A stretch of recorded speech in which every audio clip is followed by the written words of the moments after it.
When Stanley came to a set of 2 open doors, he entered the door on his left. This was not the correct way to the meeting room, and Stanley knew it perfectly well.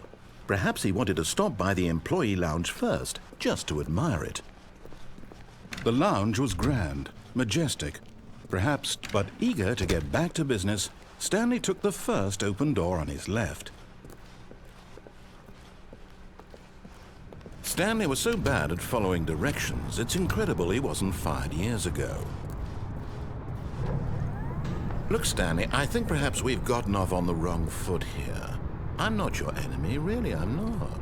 I realize that investing your trust in someone else can be difficult, but the fact is that the story has been about nothing but you all this time. There's someone you've been neglecting, Stanley. Someone you've forgotten about.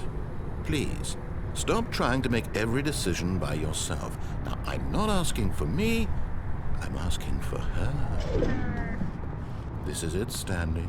Your chance to redeem yourself, to put your work aside, to let her back into your life. She's been waiting. That's her, Stanley.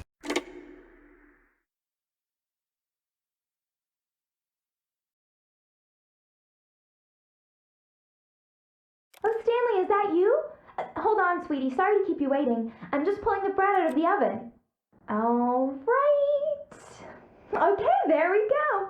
All right, now, I want you to come in and tell me all about your day. Gotcha. Oh, come on. Did you actually think you had a loving wife who'd want to commit their life to you? I'm trying to make a point here, Stanley. I'm trying to get you to see something. Come inside. Let me show you what's really going on here. Sorry, but you're in my story now.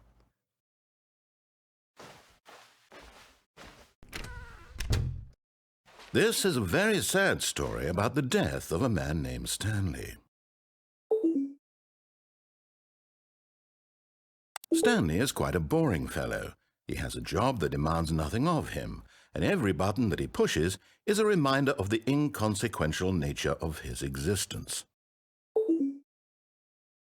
Look at him there, pushing buttons, doing exactly what he's told to do. Now he's pushing a button. Now he's eating lunch.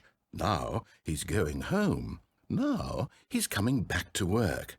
One might even feel sorry for him, except that he's chosen this life. But in his mind, he can go on fantastic adventures. From behind his desk, Stanley dreamed of wild expeditions into the unknown, fantastic discoveries of new lands. It was wonderful, and each day that he returned to work was a reminder that none of it would ever happen to him. And so he began to fantasize about his own job. First, he imagined that one day while at work, he stepped up from his desk to realize that all of his co-workers, his boss, everyone in the building had suddenly vanished off the face of the earth. The thought excited him terribly. So he went further.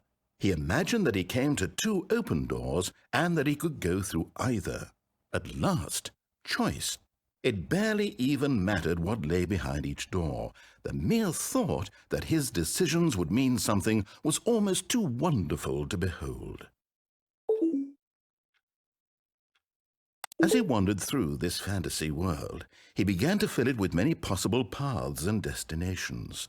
Down one path lay an enormous round room with monitors and mind controls.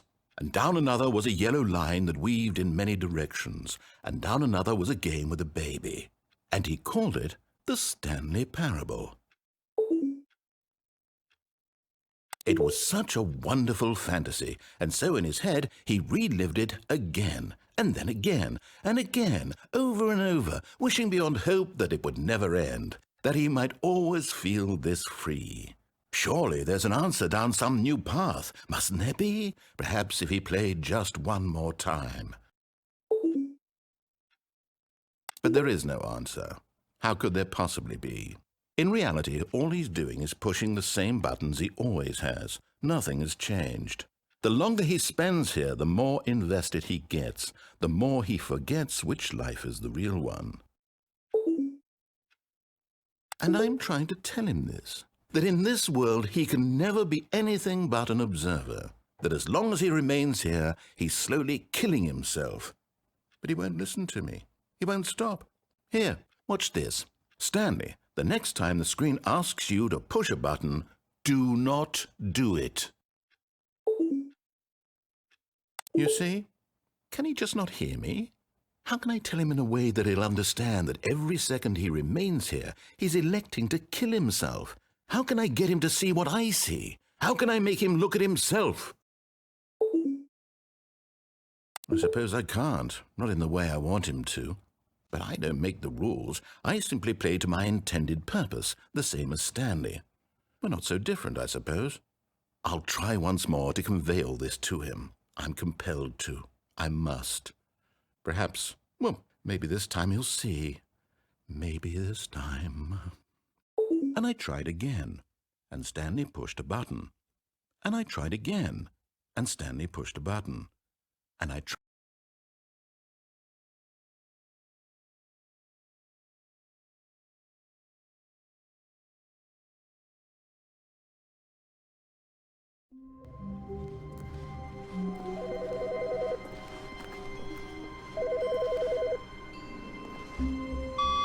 Hello.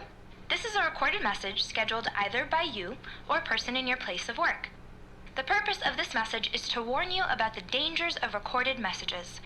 If at any time you believe you are listening to a recorded message, please terminate it immediately and cease all flow of information from the recorded message into your perceptual sphere. Thank you, and have a pleasant day.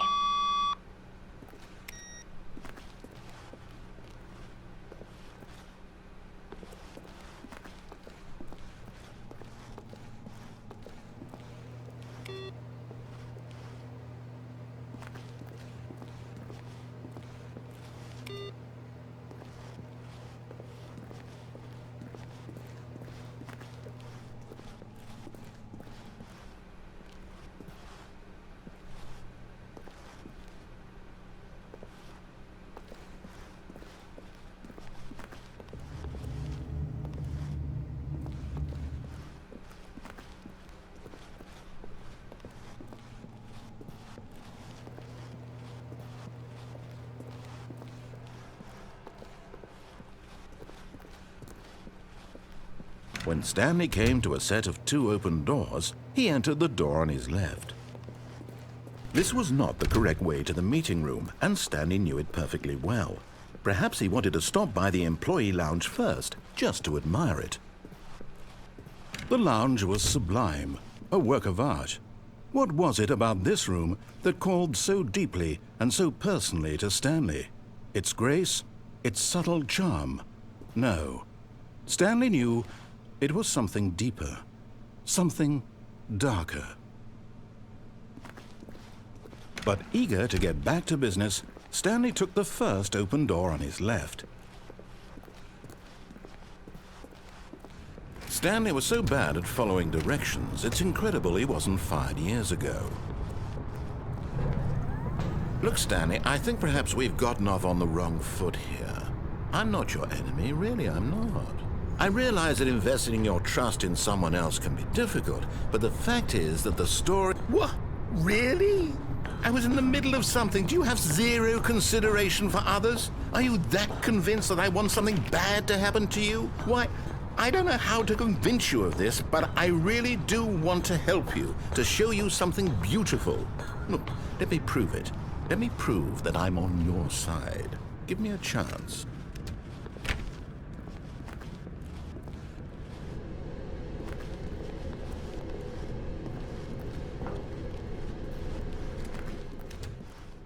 Now listen carefully, this is important. Stanley walked through the red door. Oh, thank God you are willing to listen to me. Do you see that I really have wanted you to be happy all this time? The problem is all these choices. The two of us always trying to get somewhere that isn't here. Running and running and running, just the way you're doing right now. Don't you see that it's killing us, Stanley? I want it to stop. I would We would both be so much happier if we just stopped. And I think I have a solution. Here, let me show you.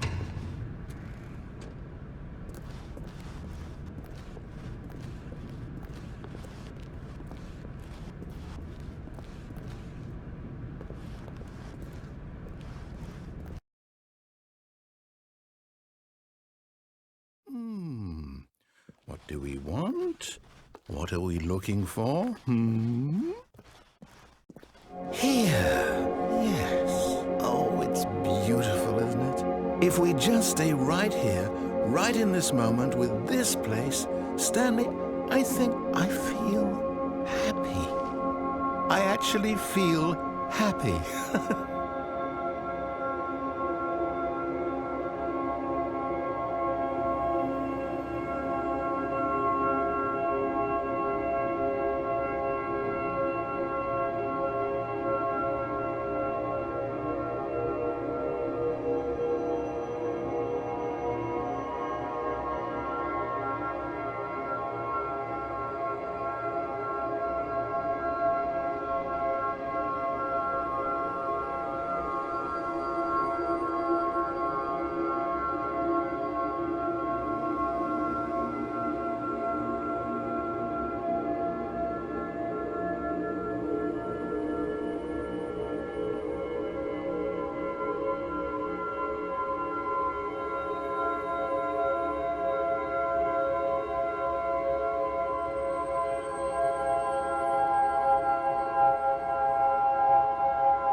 No, wait.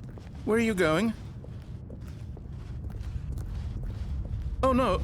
Stay away from those stairs. If you hurt yourself, if you die, the game will reset. We'll lose all of this. Please, no, Stanley, let me stay here. Don't take this from me. No! Oh, thank God. No. No, no, what are you doing, Stanley? Please, I'm asking you not to take this away from me. I can't go back to what I was before. If you die, we'll both go back. Why are you doing this?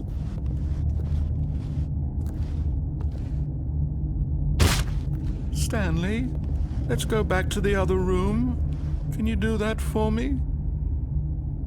My God, is this really how much you dislike my game? That you'll throw yourself from this platform over and over to be rid of it? You are literally willing to kill yourself to keep me from being happy. Am I reading the situation correctly?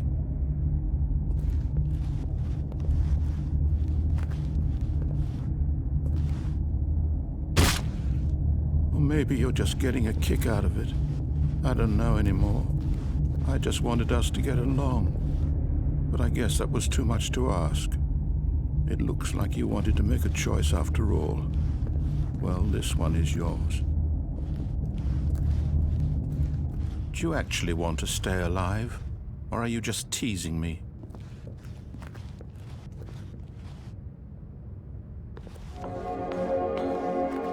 I wanted us to be happy here, Stanley.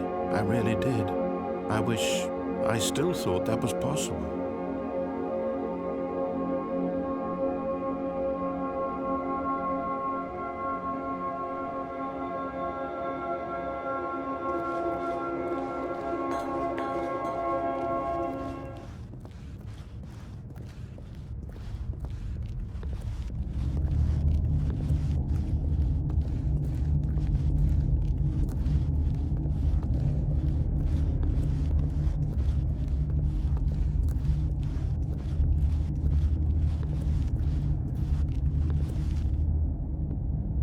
Is it over? It's going to restart, isn't it? I'm going back.